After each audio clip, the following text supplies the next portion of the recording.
So the last little bit of this unit that we're going to deal with here, the next little bit, I guess, next little bit of this unit we're going to deal with is how to take a scale factor or similar triangles and get information about their perimeters or their areas.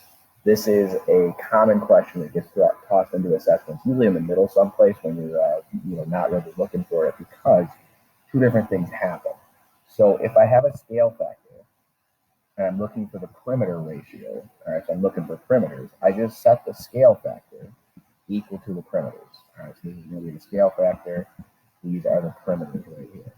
And it works out so that whatever the scale factor is, perimeters go on the side in the fraction in the ratio, and I cross multiply. Okay, and it's no problem. When I'm doing areas, though, it doesn't work that way. So when I'm doing areas, I have to square the scale factor.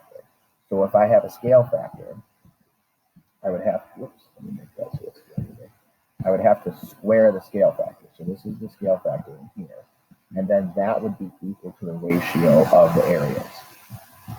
Okay, now that's not a very great example of exactly what you're going to do, but I don't want to mess around with numbers and really get confusing in there.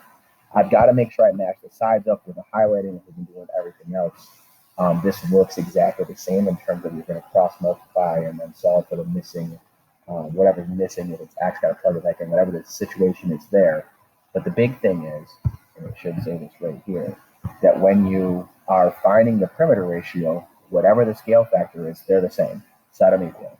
When you're finding the area, you have to square the scale factor in order to be able to do the problem. So proportions, to cross multiply, all of that's the same.